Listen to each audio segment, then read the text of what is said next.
set up, and I've been involved in various campaigns, mostly in Cardiff. I'll be putting the questions to our panel this afternoon, but really I should shout out to Tess, who really supported the panelists in preparing their presentations to bring to you today. It's a really vital and important topic. We're going to be looking at policing and justice in an independent Wales, both looking at what the situation is now and what it could be. It's a topic close to my heart, someone who's experienced family member in prison, not necessarily an injustice in that case, but the experience of the system and its dehumanizing effects is something I'm very keen to push back against, really. I'd like to just read out for context the sort of framing that Tess prepared for this panel, and then we'll really briefly introduce our panelists and go right into it, because we really want to centre the time for what they have to say to us. So, state violence has blighted people and their communities in Wales. The police have time and time again shown behaviour that is racist, sexist, homophobic, transphobic, ableist and classist, and often more about protecting property and themselves than protecting people and communities. Sees people locked up, some indefinitely, some while pregnant, while the victims of hate violence, sexual violence, have no faith in the system and receive little support. So this panel and discussion will cover policing and justice in an independent Wales, with a focus towards police abolition and addressing and preventing injustice. We need a wide-ranging discussion about what is broken in our current system and what a more just justice system might look like, potentially with devolution of those things to Wales and towards an independent Wales. What if we policed ourselves, our own communities, revolutionised our justice system, and what can be done to our current system to bring about a future where everyone in Wales can access justice? So this will be in two parts. The panellists will first answer a question about what the situation is now, their experiences, stories. Many will speak to you about particular campaigns that they want to share with you, and then the second part will look forward to what can change and what should change, and then we'll open it for some questions from the floor as well. So if we just briefly have panellists introduce themselves, we'll just go down the line, and what I should say is also please take no photos or video during the panel. We have requests for some sensitivity. We will be recording it in a way that honours that, and we'll make as much of it as we can available to you afterwards.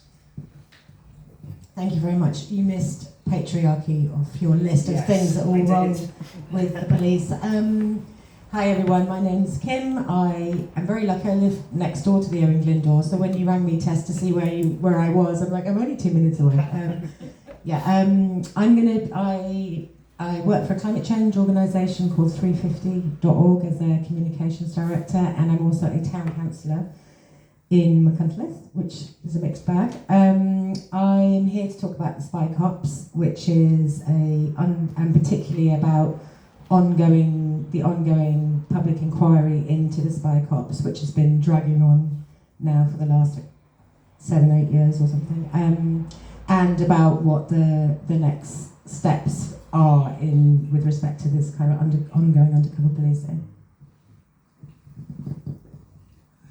My name is Michael O'Brien. I was wrongly imprisoned for 11 years and 43 days for a murder I didn't do.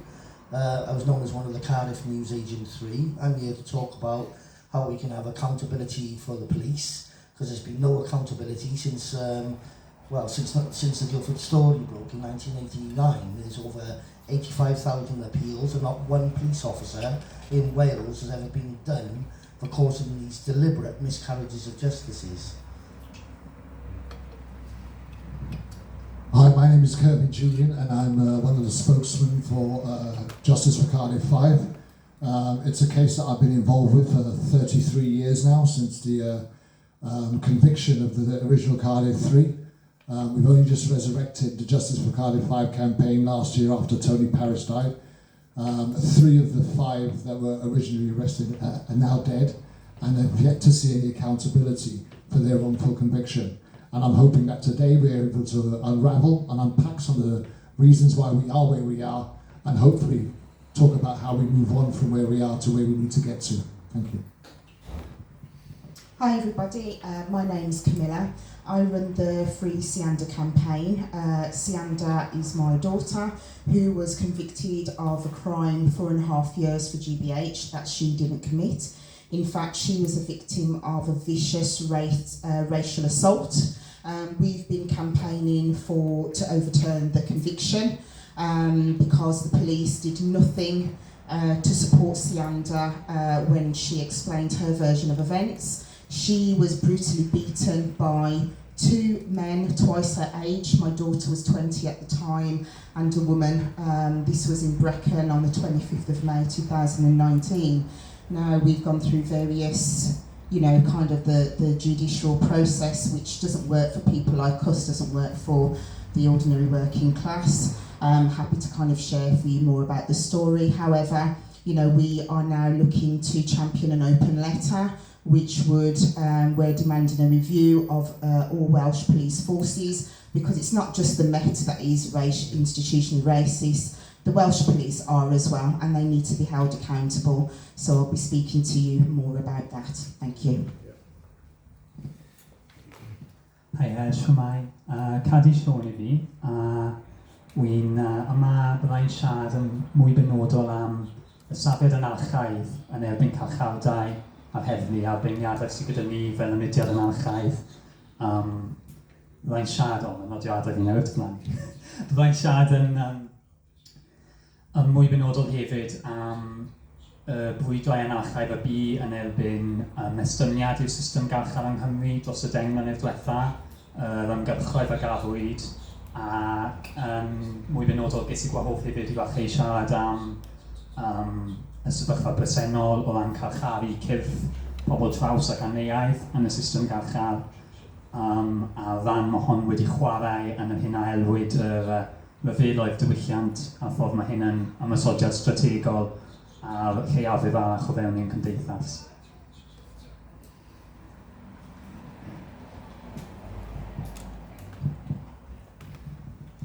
Diolch pawb. So, to jump right into it, the first part will be about where we are now. If you had little preludes to that already, what's the experiences and perspectives of the panel. So they were given a couple of prompts to respond to as well, and they'll speak to that however they've chosen to. But the things it might cover are experiences and understandings of policing and justice in the UK at the moment, maybe specifically Wales as well. What are the causes of injustice in Wales, and what is stopping people from accessing justice in Wales? So we'll gain more insights on those things through the stories that we're about to hear. Would someone like to kind of step in and go first, so we're not sort of mechanically moving up and down the line? Thank you, Kevin. Yes.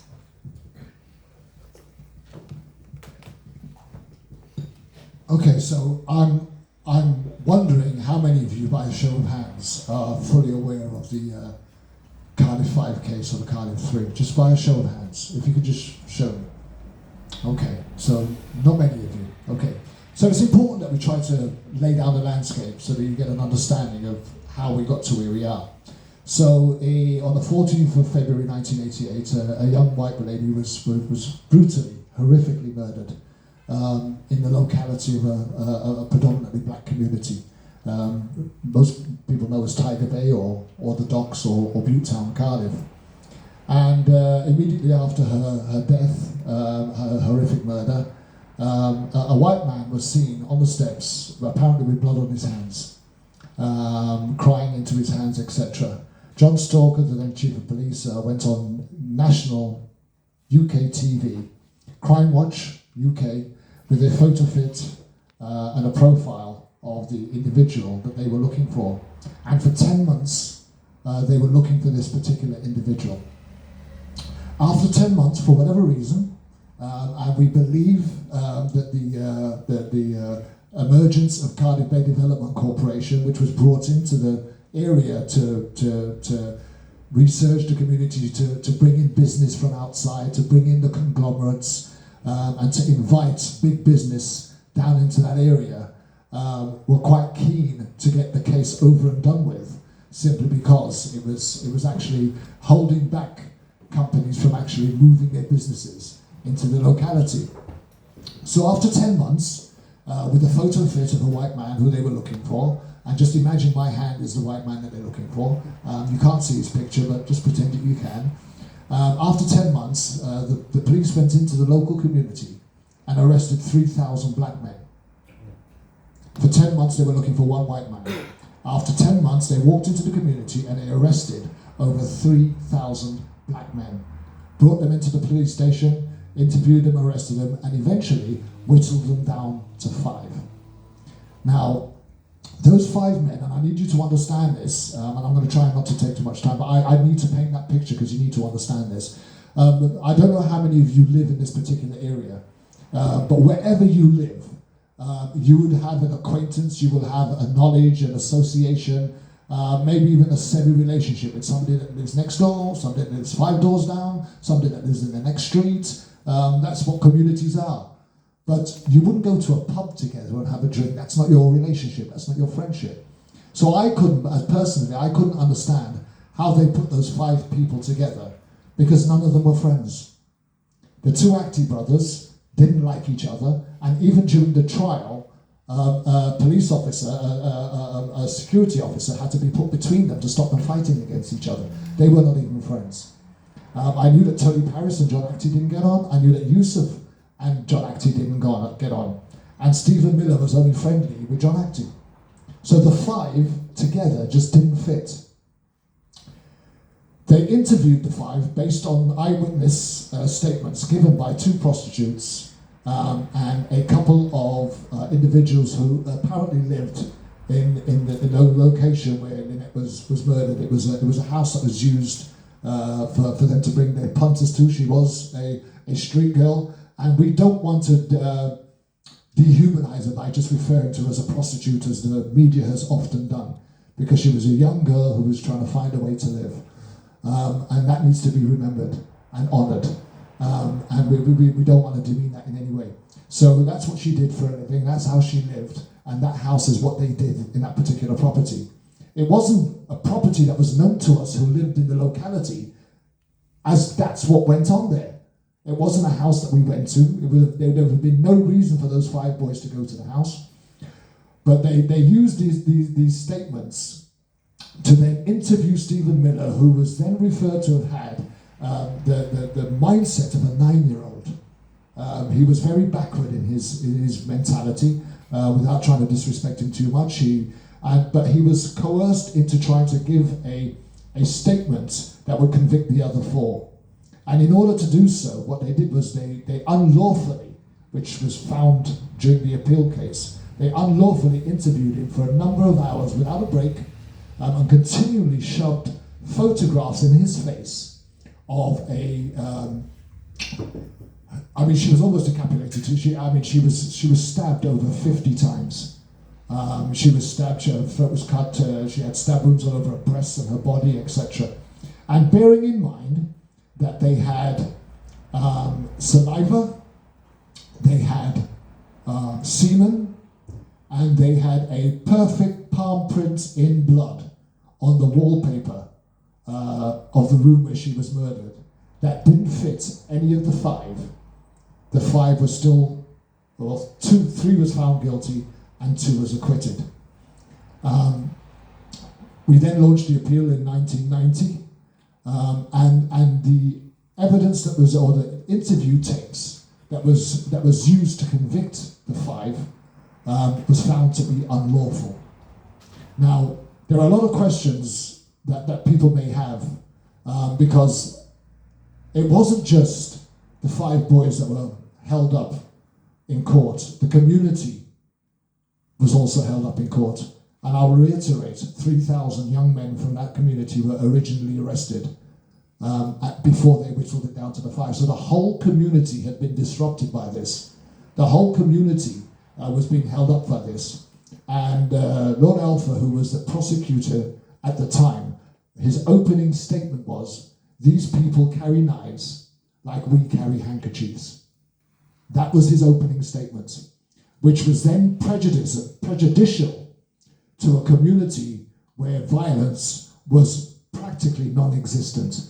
I first came to Cardiff in 1976 as a DJ, coming from London. It's the only place that I DJ, it's still the only place that I DJ. We've never once had a police attend any of the events that we've had for violence or any other form of criminal activity. So how a community can be demonized and criminalized this way should have never been permitted in the first place. But this statement was allowed to be used, and I believe that the jury was immediately prejudicial based on that opening statement. It's quite funny how these officers went about their doing. And one thing that I will say before I finish, I know Stephen Miller was the only one of the 5 that I didn't physically know. I left Cardiff in 1985 to go back to London, and I believe he arrived in 86. And I came back, obviously, to launch the appeal. So I never met Stephen Miller until the appeal. But the other 4, I grew up with. From 1976, I knew each individual. The Paris family, I met Tony's older sister when I was 14 years of age. So I've known the Paris family for a long time. I dated John and Ronnie Actie's cousin when I was 17. So that family I've known for a long time. Yusuf Abdullah, his brother Rashid, was my closest friend. So the Abdullahis I've known for a long time. And I just knew that that wasn't their character. And I couldn't understand how, even if you thought those 5 people were involved in that crime, where was your investigative integrity to identify what connections that they had with one another? Were they even friends? You know, my mother used to have a saying, you know, if you're going to go and steal alone, because then at least nobody's going to grass you out. You're going to go and commit a crime as serious as a murder. You're going to have to be pretty sure that the people that you're with are bona fide. They're your blood brothers. They're going to stick with you through thick and thin. You're not going to go and commit a murder with 4 strangers, people that you don't know, people that you don't get on with. And if I could understand that in layman's terms, I could not comprehend how a police investigative force would not investigate that to actually verify that these 5 people had anything in common that would connect them to that crime. There was absolutely nothing. And with no evidence whatsoever, 3 people were convicted and sentenced to life for a murder that we now know, and everybody else now knows, they didn't commit. And we are striving for the same thing as Michael O'Brien. It's about accountability, and I'm quite sure we'll talk about that in a very short while. But I think my time is up, and I'm going to hand over to whoever wants to go next. Camilla will go next.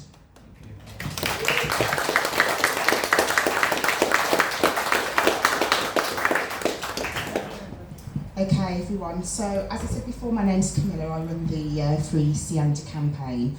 Now, Sianda is now released from prison. She served half of her 4.5-year sentence for GBH with intent. Now, Sianda was invited to a camping trip by her partner's family and their friends. And she was barely there for 6 hours, and the night ended with her being brutally beaten by these adults. Now, while Sianda was being beaten, the woman that I had mentioned that was involved in Sianda's brutal beating was cut on the forehead with a glass jar that Sianda was holding. That was Sianda's drinking vessel. Now, while Sianda was being beaten, she couldn't run away. There was a big argument beforehand where these adults called Sianda horrific racial names. My daughter has disabilities, and at that time she was recovering from a leg reconstruction on one of her legs. So her leg she couldn't walk properly anyway because she was 8 weeks post that operation. So when these racial slurs were going on, she couldn't really take herself away from the scene. She couldn't run. Now, as she was being beaten after the racial slurs and whatever, she managed to get away because her partner woke up, because her partner unfortunately was sleeping at the time this was happening to her, and heard the noise and came to her rescue. That is the only reason why she got away. Now, other than these disabilities, My daughter previously had brain surgery back in 2019, so she has what's called a Rickham reservoir in her brain regulating her brain fluid. Now, these people called the police and said Sianda started the fight. Now, any woman, a 20-year-old woman, is never going to pick a fight with 40-year-old men and women that they don't know. They're just not going to do that. They're not going to do that. But yet the police believe this story. And when Sianda was trying to find her way through the darkness of this camping site in Brecon, she was met by the police and immediately put in handcuffs. Now, these perpetrators were not arrested. Sianda was the only black person at that camping site. She was the only one arrested. So even though she explained to the first police officer that arrived at the scene what had happened to her, that she was brutally beaten, when the other police officers came, they had these 5 people come to them and say, Sianda did this. Now, I don't know if you've seen my height as you've walked in here. I'm 4'8". My daughter's 4'10". My daughter's 4'10". Now, no woman is going to instigate any kind of violence to males twice their age. No, not going to do that. And yeah, exactly, not going to do that. Okay, so as we go along, Sianda was arrested, taken. These 5 people said Sianda did this to the woman. What their story is that Sianda took the glass, smashed it in the face of the woman for no reason. This woman has got a scar or a cut on her forehead, less than an inch. Now, if anyone is going to maliciously smash a glass in your face, you're going to have more damage than that. You're going to be scarred for life in all sorts of places. Okay? Now, they held Sianda in the Brecon police station for 20 hours. I spoke to the police after that. I collected her from the police station. The police officer said, the problem you have here is that you have 5 people telling me that Sianda did this. 3 of those are Sianda's attackers. 2 of them, the other 2 are related to the attackers. So the police didn't go and find independent witnesses. It was a camping site. There was more people there. They didn't do their job and ask questions. They were happy for those 5 people. Yeah, they're happy with their witness statement, and they didn't deal with them as perpetrators. They dealt with them as witnesses. Like I said, they were never arrested or questioned about Sianda's allegation. I questioned the police. I said to them, we're in an area where there's hardly no black people, so I guarantee you've never dealt with an allegation of a race hate crime, especially of aggravated assault. You're incompetent. You're letting these people get away with this. You're letting crucial DNA evidence go. You haven't even examined the site. Anything. What are you going to do about it? The response was from this investigating police officer, so do you think I'm not going to investigate this because you're black? You know what my answer was? Yes. That's exactly what I bloody think. That's exactly what I think. And because I did that, he said he was insulted.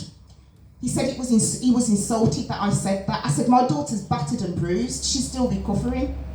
She's still recovering. He asked me to make sure I sent him evidence that she was beaten. I sent him that evidence. I also took her to the Heath Hospital the following day to get her fully examined. I gave all the details of the consultant, and obviously she went straight to a consultant. Why? Because she was kicked in the head and she had brain surgery. So she didn't see just no doctor. She went straight to a consultant and was examined from top to toe. What did that investigating officer do with that evidence? Nothing. All because he was insulted because I said he was incompetent. He used his power and decided not to investigate Sianda's allegation. He told us to complain. We did complain, not knowing that complaining about them would not be looked into because there's a live investigation going in place. So it wasn't until Sianda was convicted that they decided to look into that complaint. Which obviously you know the outcome of that, because Sianda's now convicted of a crime she didn't commit. That was their answer. That was their answer as to why the complaint won't be looked into or investigated. It's disgusting. So this is the challenge we had. So even though we raised the complaint, part of what they said is that the police had enough conversations with us. They're checking in with us every 21 days. No, they didn't. Sianda was attacked on the 25th of May 2019. The police cut us off on the 3rd of June. And we didn't hear from them again until August when they were ready to charge Sianda. We didn't know where to turn, we didn't know who to go for help, nothing. We went to Swansea Crown Court, the jury, 12 white people, no surprise there. They would have no acknowledgement or no idea of how it feels to be a black person and a black woman to have to deal with that situation. She was a victim of a racial hate crime and she had to sit in that dock and listen to these vile men lie. How do you think that made her feel? The only black people in that court was her and I as her family and her friends. Those were the only people in that court. And they convicted her, even though we produced all the photographs of her, the footprints that was actually on her face, her black eye, everything. And when the defence questioned that investigating police officer, we put to him, why did you not investigate Sianda's hate crime allegation? Because I was told not to. Who was you told not to? Who told you not to? My supervisor. What's your supervisor's name? I don't remember. How can you not know your own supervisor's name? But yet the jury did not take that into consideration. We presented the email the email chain where I sent 6 photographs. 2 of them were of the footprint on Sianda's face. He put in his statement that I sent 4 photographs. The ones that were missing were the footprints. Why did you not send that evidence to the CPS? It could have been firewall, no, it wasn't firewall because he responded to me on the original email that I sent of the footprint, saying that he would send it to the CPS. So this is what we're dealing with. So, moving on to the appeal. The appeal was in March 2021. In that appeal, we was able to forensically prove that the marks on Sianda's face was indeed that of a footprint. We was also able to prove which man put that footprint on her face, yet it wasn't enough to overturn a conviction. These 5 witnesses, like I said, 3 of them were Sianda's attackers, 2 of them related to the attackers, all said that no one harmed Sianda, and the person that put the foot on her face said he was nowhere near the scene. So we've undermined the CPS right there, the CPS version of events right there, and it wasn't enough. They said Sianda was vulnerable. They said that, yes, she was indeed attacked, but it wasn't enough.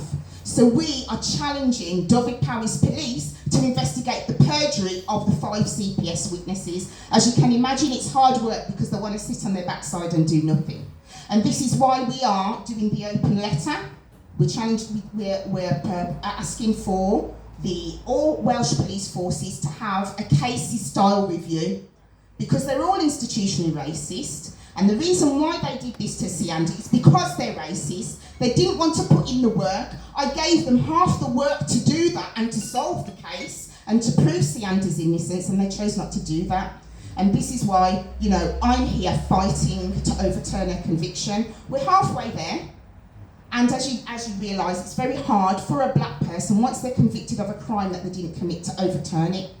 And this is, why I'm here today, to tell you about that, to tell you what we're doing, and I hope you can support us. Any organisations here that would like to sign the open letter, please come to me about it, come and have a read and give me, the information, all information. And any questions you have regarding the police and the institution, I'm welcome, happy to answer those as well. Thank you.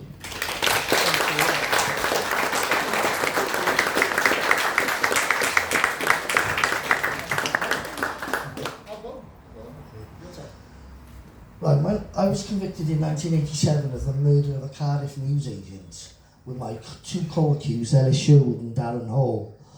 I've never been into trouble with the police in my life before, but I'm not saying I was an angel either, because I wasn't. On the night in question, we were out trying to steal cars. That night we were in the wrong place at the wrong time. Now, the evidence against us, what got us arrested, my co-accused, who got a mind of a child, done 14 different confessions in the police station, which implicated various people until he decided to implicate me and Ellis Sherwood. Now, within 5 minutes of meeting Darren Hall, I said to my sister-in-law, that it was a bungalow. And she said, what do you mean? Well, I said, yeah, he got F all upstairs. You know, and I was trying to explain to the jury as well that this man, there's something wrong with him. Now, the police knew there was something wrong with him, but I was only 19. I was only a kid myself. And the other evidence they had was a number of witnesses who give evidence against us, who admitted it later on that they committed perjury against us. And what they did was give false evidence, so they had all the charges dropped against them. They were in serious trouble with the police. I mean, they had long criminal records. Some of them even said we went to Cardiff and met them and told them all about the murder. There's only one problem with that. My co-accused Ellis Sherwood was locked up in the police cells on the day he was supposed to have seen him in town bragging about the murder and giving him some of the money from the robbery. So, you know, I'll never forget the day we were found guilty. It was the 20th of July, 1988. We were found guilty by a jury of a 10-2. So there was 2 members of the jury who believed my co-accused was not telling the truth, and that we were innocent, and there was 10 who believed we were guilty. Sorry, can I just cut the question? No, well, going back to the trial, I was found guilty on the 20th of July, and I remember the judge saying to me that I had every opportunity through my solicitors and by giving evidence in the witness box to put my case over to the jury. And he said we were found guilty, rightly in his view, and I was sentenced to a life sentence for the murder and 6 years for the robbery, because that's what the motive was. Somebody robbed him of his shop's takings.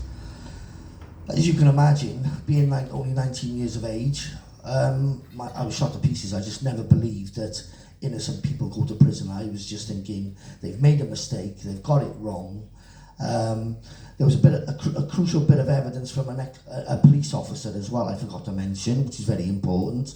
He alleges on the night in question, when we were in the police station, that he overheard me and my co-accused, Ellis Sherwood, admitting to the murder, saying like, you know, something like, why don't you tell them what happened? And then I was supposed to reply, you know, why don't you shut up? You know what I mean? They got nothing on us. Now, this confession was made up by this police officer, and at that time, I didn't know that he had done this in numerous other cases. You know, we didn't know that until 12 years later. But then we started campaigning then after that. I didn't know what to do, first of all. I was very depressed. I thought I was never going to get out. And when I was on remand as well, waiting for the trial, I lost my daughter through cot death. Then my wife walked out on me. I lost everything I possibly had. Didn't have much money. I'm a working class man, but I had a family, and I lost it all because of what South Wales Police done to me. So I didn't know where I was going to go with the case, and then somebody dubbed us the Cardiff Newsagent 3. So that stuck. So we had a campaign. You know, my mother, who's not with us anymore, you know, God rest her soul, she was brilliant. My sister Sue campaigned for us and went all around the country.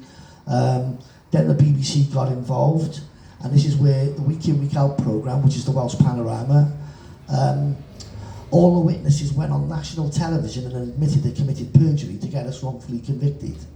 On national television, went on BBC Two, the Home Ground series, and then they went on the BBC Week In, Week Out team. You know, it went out on in Wales as well. Now, all the evidence they had against us was circumstantial. You know, witnesses who had lied, who admitted they lied. There was never no forensic evidence to tie us with the murder. For the simple fact is, we didn't do it. We wasn't there. We were out nicking cars on the night in question. That's one thing.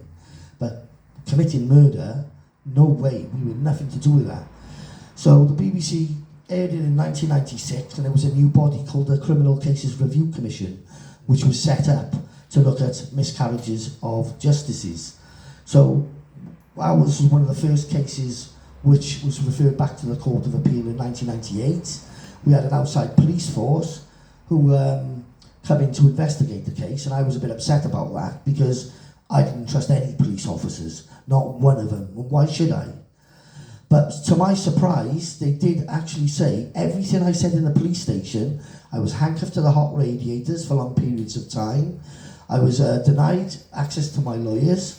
I was denied food and water whilst I was in the police station, and they handcuffed us to a table as well. And they couldn't account for our whereabouts while we were in the police station. They lost us for a certain amount of time. How can you get lost in a police station? Well, according to the police officers, it must have happened because we were being interviewed off the record. Everything I said was in that report. And then we got cleared then, we got referred back to the Court of Appeal. Hang on, sorry about this. I thought my phone was turned off. I thought it was turned off, sorry. And we got cleared in 99, December 99. The appeal went on for 2 weeks, and the judge cleared us within 3 minutes of hearing all the evidence.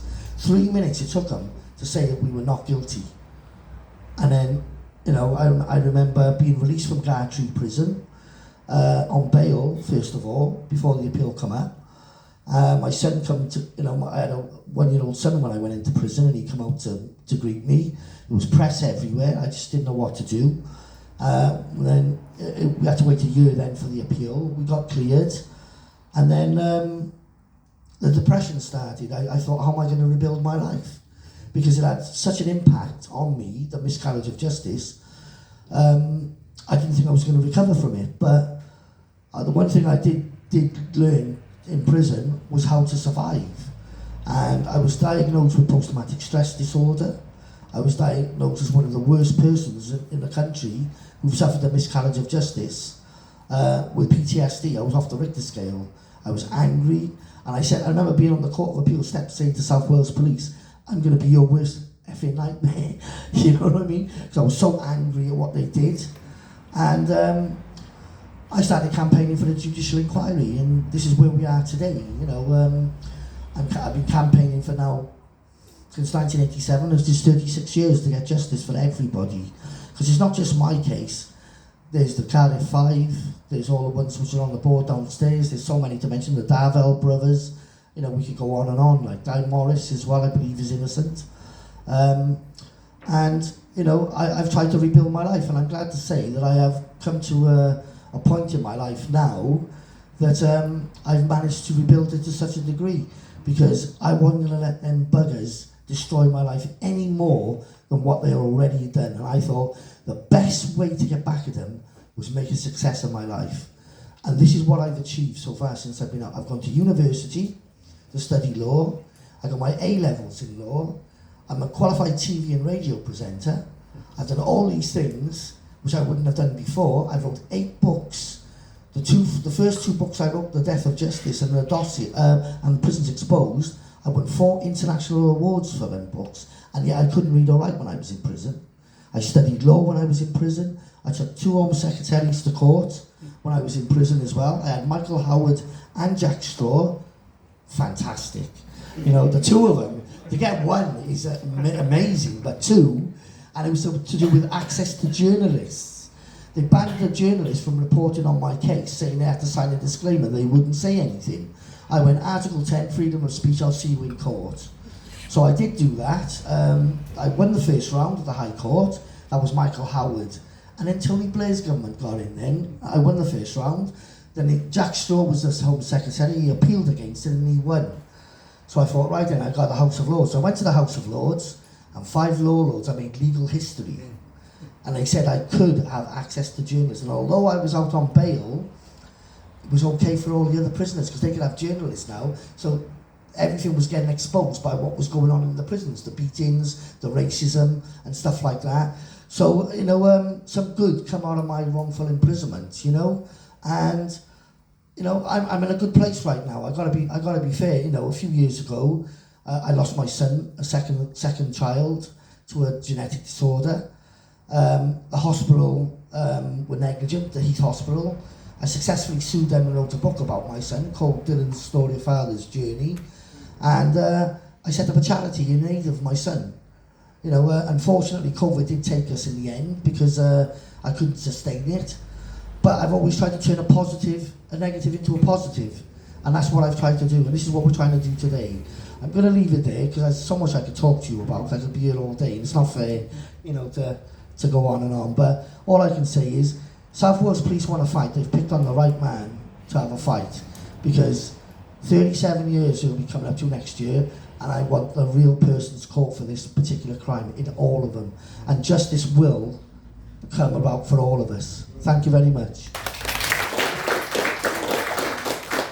I just want to say thank you so much for sharing your stories. I'm feeling very humbled sitting here by everything that I've heard.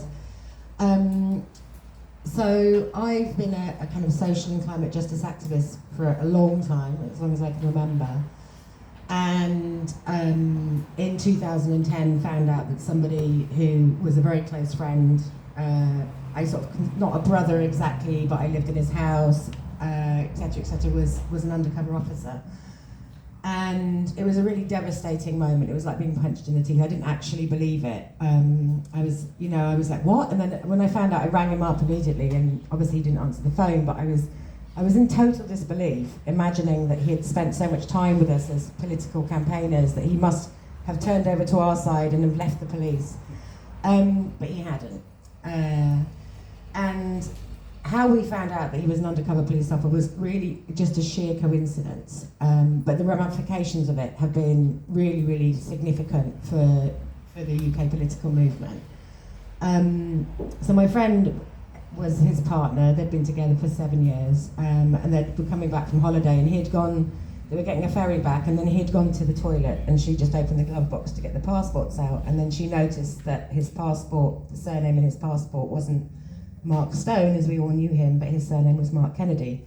So when he came back from the toilet, she was a bit like, oh, I didn't know your surname was Mark Kennedy. I've always known you as Mark Stone. And he was like, oh, no, it's I used to work for my uncle selling drugs, so I've got a fake passport. Anyway, after 7 years, this was a big surprise. So she was a bit suspicious.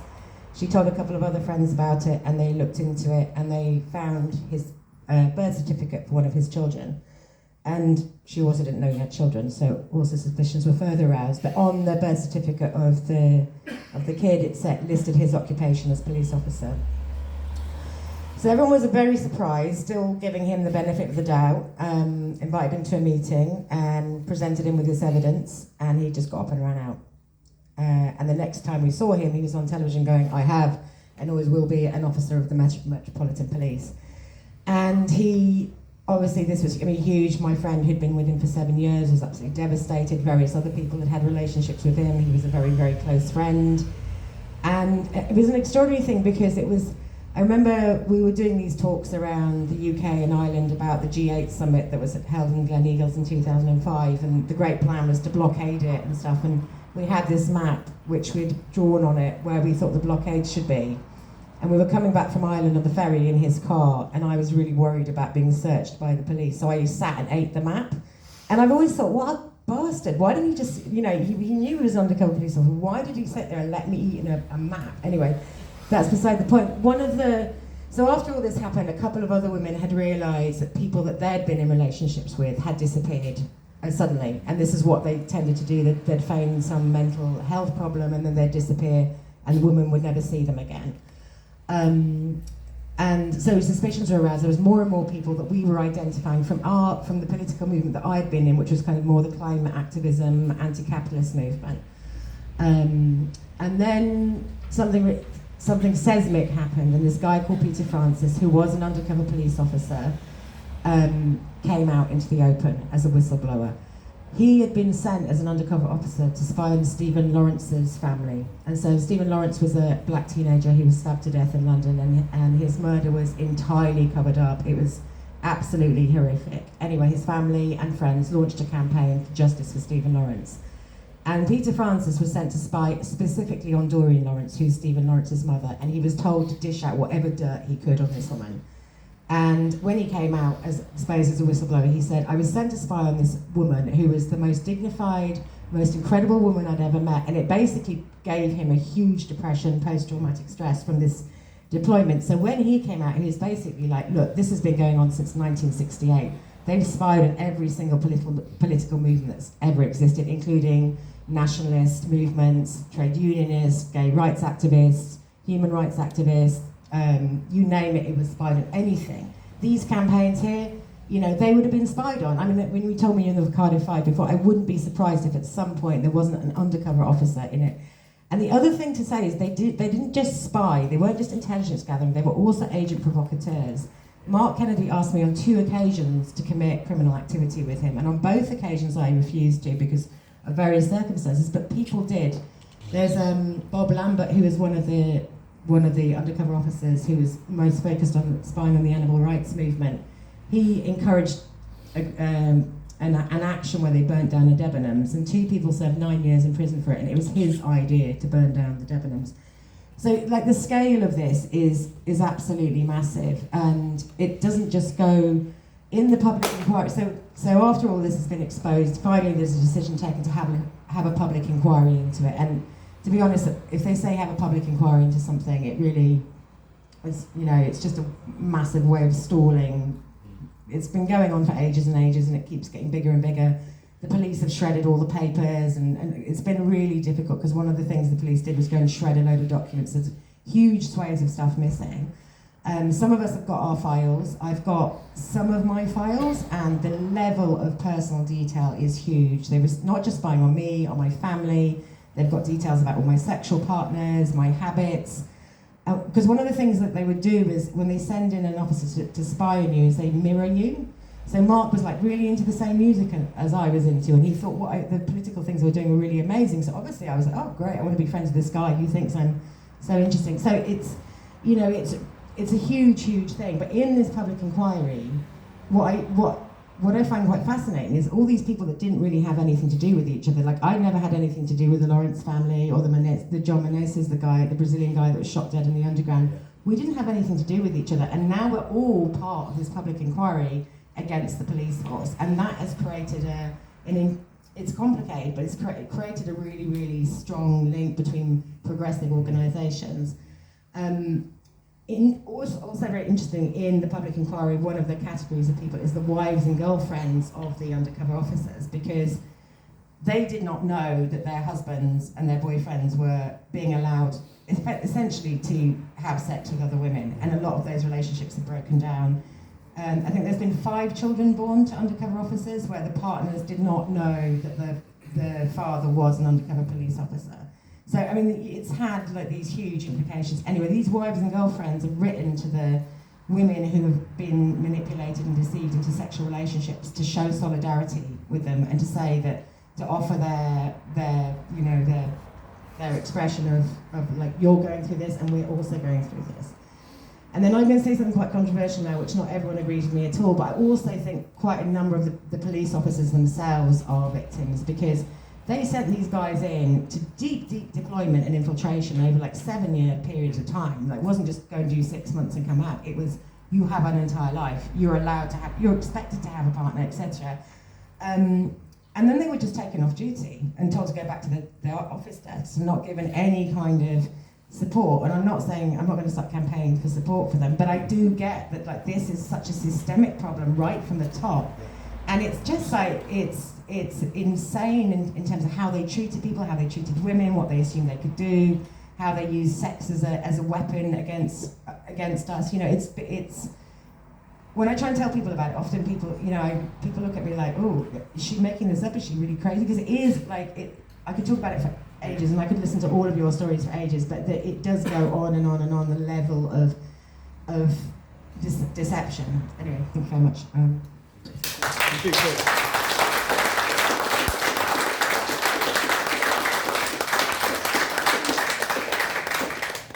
Thank you to all of you for sharing your stories, and we'll sort of turn towards what needs to change, what can change. And whilst the question is sort of broadly framed in the topic of our day today as, you know, in an independent Wales, what would we do? How would we change justice and policing, and maybe what are the steps to get there? I should just note that, you know, you've heard about ongoing campaigns for justice that can do with all the support. So there's things to be done now, there are things being done now, and, you know, the more support, the better. So, you know, really get stuck in and find out how you can get involved and support these campaigns and others after this discussion. So now we're going to turn to what would change in an independent Wales, or steps along that road. So I'll give the panellists about 5 minutes each on this particular question, just so we've got a little bit of time for questions from the floor. But really, this is to imagine examples of change and solutions which can deliver forms of justice from healing, care, compensation, reparations, and so on. What would justice look like to you? A little bit about that for the specific cases as well, and could we reform or defund or abolish the police? What are the challenges and positives of doing this, and what would we do instead if we had the powers, I suppose? And would anyone like to sort of come in with that to start with? Thank you. Okay, so I don't think 5 minutes is long enough, but I will try and get a response in that time.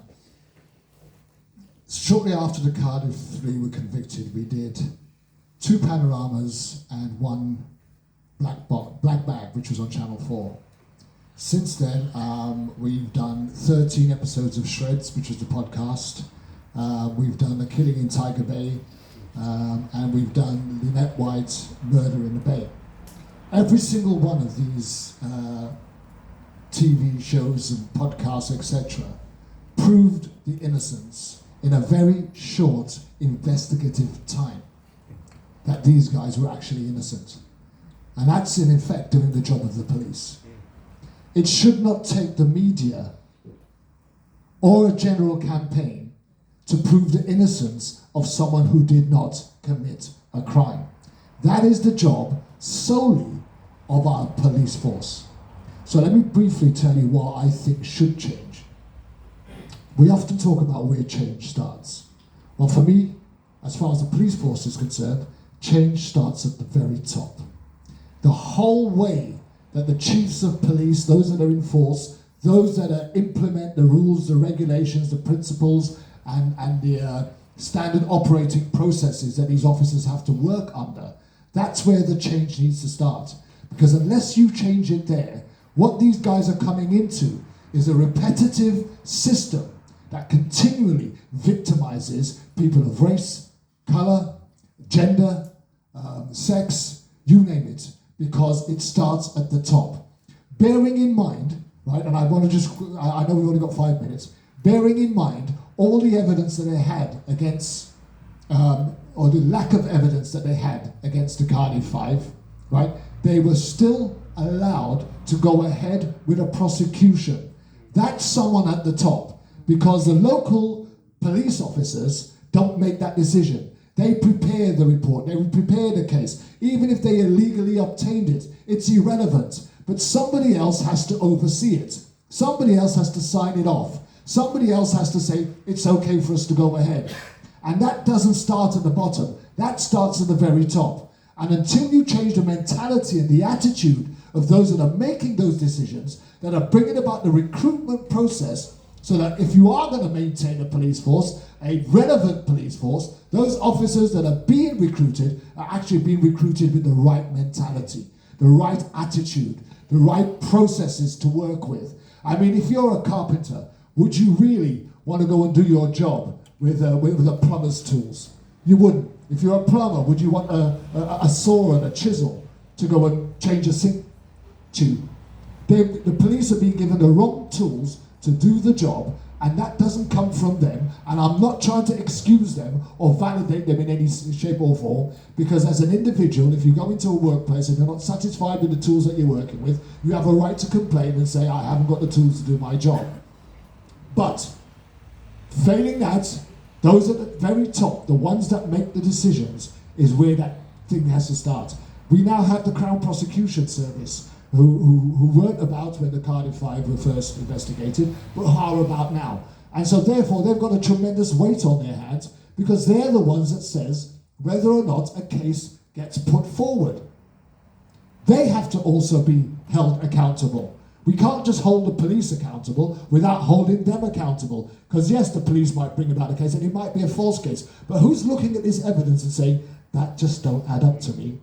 You need to go back. You go to school, you prepare your homework, you've got a course, an A-level course or whatever you're doing. You take it to your tutor and you tell your tutor, I think I'm about done here now. Your tutor takes a look at it and they'll come back to you and they'll say, you know what, I don't think you've got enough substance in here.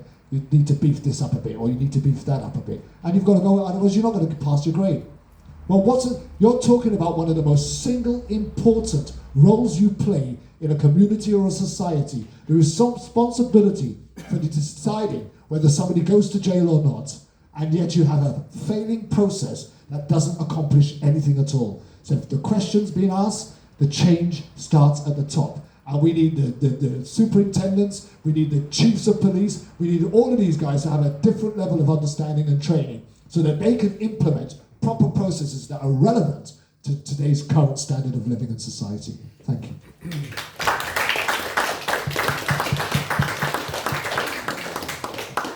Okay, so what does justice look like for me?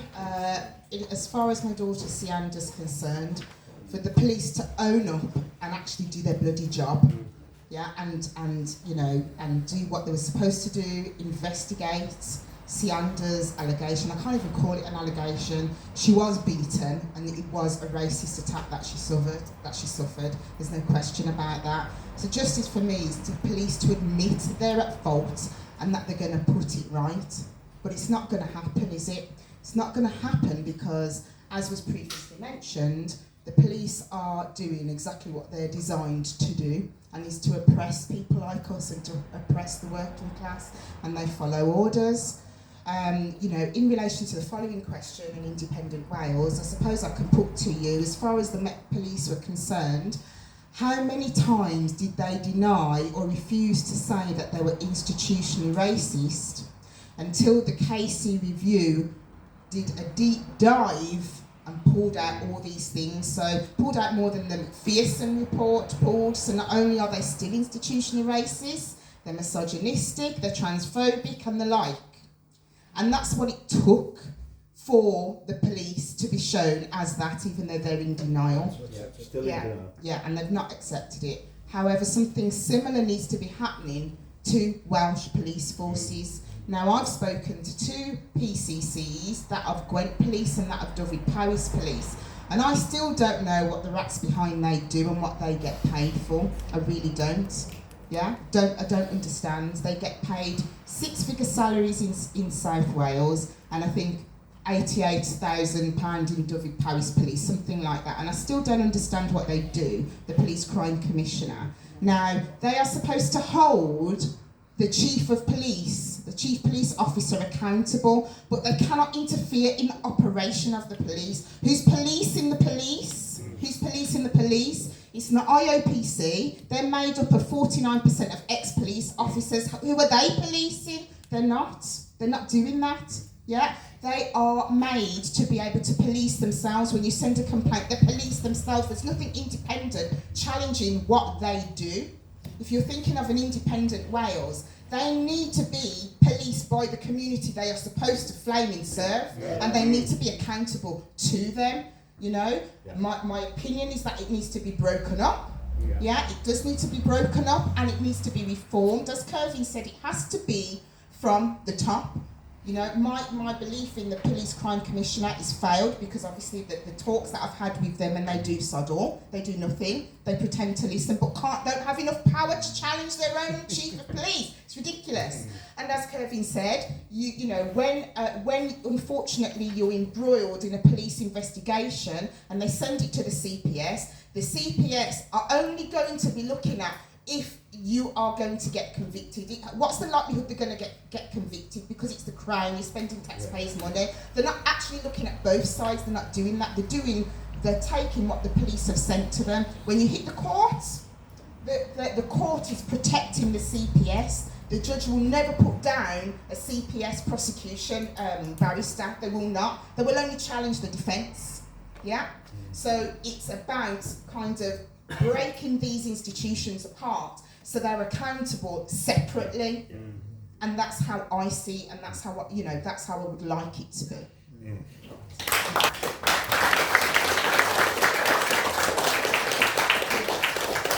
I'll just be very brief.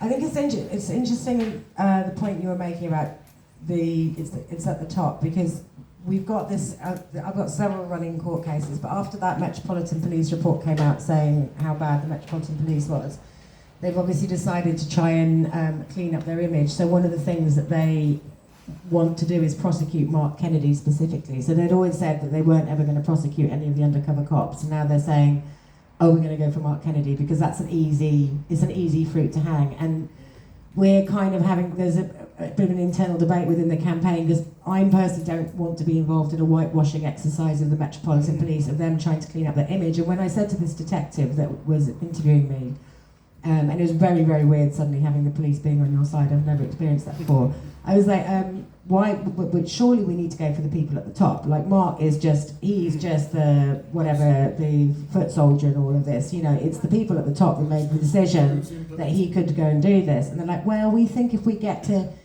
Mark first, we might have an opportunity of going for the superiors. And I was just like, that is not what they're going to do. They'd rather scapegoat the people at the bottom than actually do anything about the fact that they are the problem. And so therefore the only answer is, in Wales or wherever, is just to disband them immediately. And then my mum always says this, which I like, is that if you want to be a police officer, you shouldn't be allowed to be one, and that's it. You can only be a police officer if you really actively don't want to be one, and that's what I would say. Or have a rotation. We all have to be a police officer for 6 months or something like that. But,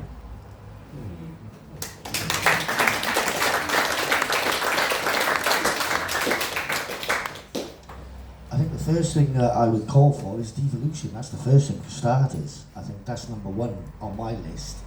The Ministry of Justice has shown nothing but contempt for many of the Welsh people who've been wrongly convicted or wrongly accused. And as far as I'm concerned, they've had, well, I've been out now since '98, they've had every opportunity in all these miscarriages of justice to do something about it. And all they've done is say, we've learned our lesson. Well, no, that's not good enough. Learned their lesson. You know, so if I go out and do a robbery tomorrow and then say, oh, I'm sorry, I've learned my lesson, I don't go to prison. Well, you know, that's what it's saying to us. And the other thing which really bugs me, when you do take the police to court, they settle out of court, and they say that you settled out of court with them. It's called a Part 36 offer. That allows them to commit criminal offences and then pay out the person they've victimised, because if you don't get any more, my barrister said to me, you're not going to get any more money from the courts, so we're going to have to abandon you. You're going to have to do your appeal yourself. That was Keir Starmer who was representing me. So how was that justice? In other words then, we'll pay you, but if I tried to blackmail my person, if I committed a criminal offence and went, oh, here's 20 grand jail if you don't go to the police, I get done under the Blackmail Act. But it's okay for the police to do it. Accountability has to be from the very, very, very top. And only a judicial inquiry into all these cases is going to get to the heart of these problems. But we have to start with devolution first and give the powers to the Welsh Assembly, because I've been told on good authority by Rodri Morgan from many years ago when he was a politician, and I know not everybody is, he's not everybody's cup of tea, but he did say to me that he would order a judicial inquiry. And even now the politicians, I've got 29 politicians calling for a judicial inquiry with us in Wales. We've got cross-party support. Even the Conservatives have conceded we need a judicial inquiry. That's how bad it is. When you know the Tories are on your side, 7 of them, not just one, 7 of them, then that says his own story. So as far as I'm concerned, you know, that's what I'm going to be pushing for. And, you know, if they don't play ball, then we'll just have to keep pushing and pushing and pushing until we get there, because I'm determined, and so are many others, like Kervin have said today, you know, we need justice for everybody. Justice is supposed to be not just for the select few at the top who've got a bit of money and whatever, it's supposed to be for everybody. None of us have had justice.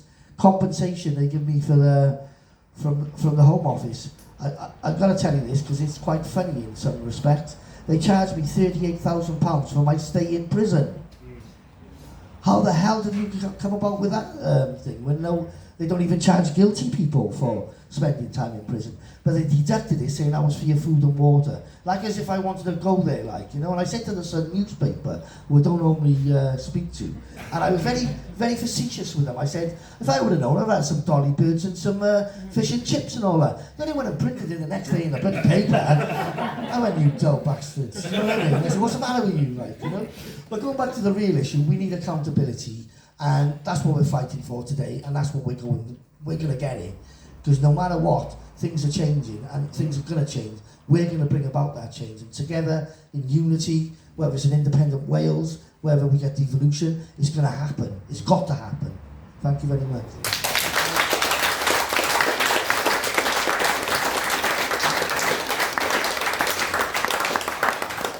Well, diolch yn fawr, thank you to all the panellists for their sharing. We will have a little bit of time for a couple of questions. Before we go into that, I just want to invite you to kind of sit with everything that you've heard, really, because there's probably things just bubbling to the front of your mind, things that you want to say, things that you want to ask. I just want you to spend like 30 seconds with that, and then if you're comfortable with it, turn to someone next to you or around you and just, we'll take like a minute and a half, something like that, to just kind of share what's coming out immediately. What I'm hoping that will do is then when we have hopefully about 10 minutes for questions. We started sort of 5 to 10 minutes late, so I hope you'll forgive me for taking a little bit from this break coming up. And then just invite you to make the questions as focused as they can be and to truly be questions so that we can fully value the perspectives that we've got sharing with us today. So if you have a quick think and a quick share, and then I'll bring us back to take some questions. Thank you.